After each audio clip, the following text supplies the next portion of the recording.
வணக்கம் நண்பர்களே. இப்போ இந்தியாவுக்கு இலங்கையை தர வார்க்கலாம் என்று வைத்தியர் அர்ச்சுனா ராமநாதன் கூறிவிட்டார். அது சரியா பிள்ளையா என்பது அவரவர் கண்ணோட்டத்துக்குள்ளே நான் அதில் எந்த பிரச்சனையும் இல்லை. ஆனால் யதார்த்தம் ஒன்றுக்கு தானே. போன புயலில் கண்டாவள பாலத்தை யார் வந்து போட்டு தந்தது? இலங்கை ராணுவம், இந்திய ராணுவம். திருகோணமலைக்கு ஒரு கப்பல், கொழும்புக்கு ஒரு கப்பல், யாழ்ப்பாணம் காங்கேசந்துறைக்கு ஒரு கப்பல் என்று 3 கப்பலை தொடர்ந்து அனுப்பியது தமிழக அரசு நிவாரணத்துக்கு. இலங்கை திவாலாகிவிட்டது. ரணில் விக்ரமசிங்க பாரம் எடுத்துட்டார். மத்திய வங்கியில் பிணை முறிப்புக்கு எதுக்குமே இல்லை, பணம் கையிருப்பில்லை, என்ன செய்வது என்கின்ற போது உலக வங்கி தலைவர் இந்தியாவை சார்ந்தவர், சர்வதேச நாணய நிதியத்தின் தலைவரும் இந்தியாவை சார்ந்தவர்.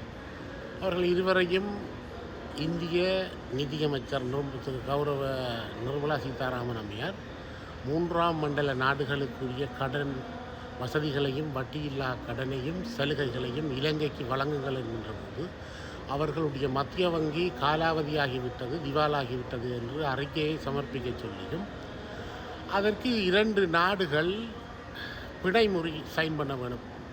Nirmala Sitharaman India major part role இருப்பதால் நான் கையெழுத்து வைக்கிறேன். இன்னொரு நாடு வரும் இன்றைக்கு சைனா வைத்தது என்று கேட்டால் India took over the Sri Lanka after the Ambantota fort and Fort City biggest problem. யாரோ ஒருவர் கேட்டிருந்தார், ஆங்கிலத்தை ஏன் விட்டுட்டீங்க, ஃபனியாக இருக்கணும் பேசுங்க, இருந்தால் கேளுங்க. என்னுடைய ஆங்கிலத்தை கேட்டால் அவங்களுக்கு ஃபனியாக இருக்குன்னா சந்தோஷம் தான். India took part of the financial crisis in Sri Lankan country, go for the bankruptcy. The decision made by Indian Finance Minister, Mrs. Dr. Nirmala Sitharaman. So then they apply for the fresh view of credit and also the facilities and benefit for the third zone world granted relief fund and everything, etc. for provided Sri Lanka then get. Then the polling, no polling in Sri Lankan petrol set and everywhere come for the normal life. Because India current co-sign China to we are the guarantors.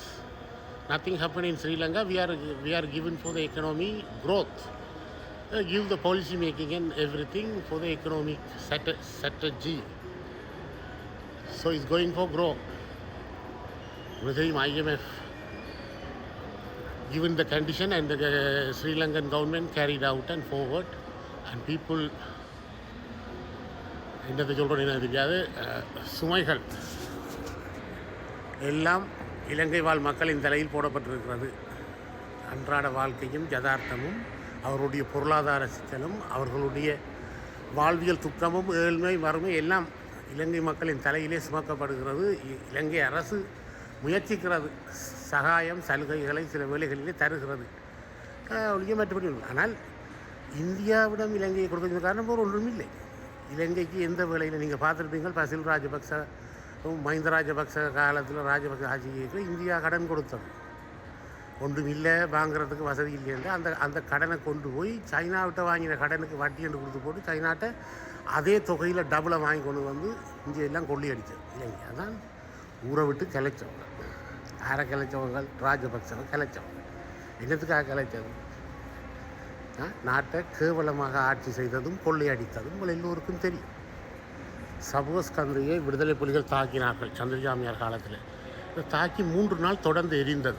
இலங்கை கடற்படை, விமானப்படை, தீயணைப்பு படையெல்லாம் நாங்கள் அணைப்போம் என்றால் 2 நாள் முடிந்து விட்டது. அது stroke முடியும் தினைக்கும் அது எரிய போகிறது என்று பின்னாளிலே சொன்னதும் சந்திரிகாமியார் இந்தியாவின் உதவியை நாடினார். எனவே இந்தியா 8 மணி நேரங்களிலே அனைத்து பகுதிகளிலும் நீரை நிறைத்துவிட்டு ரசாயன கலவை ஒன்றை அந்த புதங்களுக்கு மேலே கொட்டியது. 8 மணித்தியாலத்தின் பின் அது அணைக்கப்பட்டது. அப்போது சொல்லப்பட்டது, இலங்கைக்கு என்ன பிரச்சனையாக இருந்தாலும் காலதாமதப்படுத்தாதீர்கள், அப்படி படுத்தினால் உங்களுக்குத்தான் நட்டம் என்று அப்போது சொன்னார். யார்? நிர்மலா ராவ், இலங்கைக்கான இந்திய தூதுவர் நிர்மலா ராவ். அவள் தான் இந்த இறுதி யுத்தத்தில் ராஜபக்சவோடு சேர்ந்திருந்து, ஹிந்து ராமோடு சேர்ந்து, சுப்பிரமணிய சுவாமியோடு சேர்ந்து இலங்கையினுடைய விவகாரங்களை வெளிநாடுகளுக்கு செல்ல விடாமல் இறுதி யுத்தத்தை கச்சிதமாக முடிப்பதற்கு உதவிய ஐயங்கார் நாயர் குடும்பம், பிராமணிய சுபமஸ்து தான் இலங்கைக்கு சில வேலை. ராஜபக்சலோடு சேர்ந்து எல்லாம் நமோ நாராயணாவை கும்பிடுபவர்கள் இவர்கள் சிவாய நம என்று கும்பிடுவார்கள். எனவே இந்த பிரச்சனைக்கு முடிகட்டி விட்டார்கள். அப்போது எங்கள் தலைவிதியை நாங்கள் தீர்மானிக்கும் அளவுக்கு வளர்ந்திருந்தும் எங்களை அங்கீகரிக்கவோ அனுமதிக்கவோ முடியாமல் அழித்தொழித்தார்கள். அதுதான் உண்மை. எனவே நான் சொல்ல அவசரம் உடனடி என்றால் இந்தியா தான் எங்களுக்கு வருகிறது ஒழிய அது யுத்தம் நிறைவடைந்தது. நரேந்திர மோடி நேராக வந்து வீடுகளை திறந்து வைத்தார். இந்தியாவினுடைய ரயில்வே தான் இலங்கைக்கு போட்டு தந்தார்கள். யார் போட்டு தந்தது? தென்பகுதியில் கடுகதி அதிவேக சாலை போடுகிறார் மஹிந்த ராஜபக்ச தன் ஊருக்கும் தன் பிரதேசத்துக்கும் தென்பகுதிக்கும். இங்கே இலங்கையில் யுத்தம் நடந்த மக்களுக்கு எதுவும் இல்லை. இந்தியா தான் வீடு கட்டி தந்தது. ரயில்வே இந்தியா தான் ரயில் பாலம் போட்டு தந்து திறந்து வைத்தார். மன்னாருக்கான சேவையும் ஆரம்பித்து வைத்தார் மோடி வந்து. எனவே ஆழ்மனதில் அவர்களுக்கு இருக்கிறது. அந்த காலத்திலிருந்து இந்த காலம் வரைக்கும் நாங்கள் இதிகாசத்திலே ஸ்வர்ணபுரி லங்காபுரி என்று சொல்கின்ற இலங்கை ராவணன் என்கின்றவன் கைலாயத்தை பேத்ததால் இவனை நீ வச்சிருக்கக்கூடாது என்று கிரியேட் பண்ணப்பட்ட ஒரு ஸ்டோரி தான் ராமாயணம். எனவே அழிக்கப்பட்டு ராமநாமம் சொல்கின்ற ஹரே ராமா ஹரே கிருஷ்ணா சொல்கின்ற விபீஷணனுக்கு பட்டாபிஷேகம் செய்து வைத்தார் அவருடைய தம்பிக்கு. இதை நான் சொல்ல விரும்பல சொல்கிறேன். எனவே எப்படி பார்த்தாலும் புராணத்தில் பார்த்தாலும் இதிகாசத்தில் பார்த்தாலும் வரலாற்றில் பார்த்தாலும் இந்தியாவை தவிர்க்க முடியாது. நீங்கள் இலங்கை மக்கள் போராடியதால் இலங்கை போராட்டத்திலே ஆயுதத்தை கையளித்து மேதகு அனுமதித்தது மாகாண சபை 13வது திருத்தம். ஆனால் அவர் அதில் பங்கு கொள்ளவில்லை. நான் தமிழீழம் பெறும் வரை போராடுவேன், எனது இறுதி மூச்சு புலிகளின் தாகம் தமிழீழ தாயம் என்று அவர் இப்போது இல்லாமலாக்கப்பட்டிருக்கிறார். ஆனால் இதை இன்னொன்று சொல்ல வேணும் உங்களுக்கு. சீமானவர்கள் தமிழீழ விடுதலை புலிகளுக்கு ஆதரவாளர் தான், எல்லாம் செய்தார் தான். ஆனால் அவர் வாயிலிருந்து வர இதுகள் நீங்கள் நம்பவே முடியாது. என்றால் 2008ஆம் ஆண்டு நான் புலிகளை போய் சந்தித்தேன்னு சொல்கிறேன்.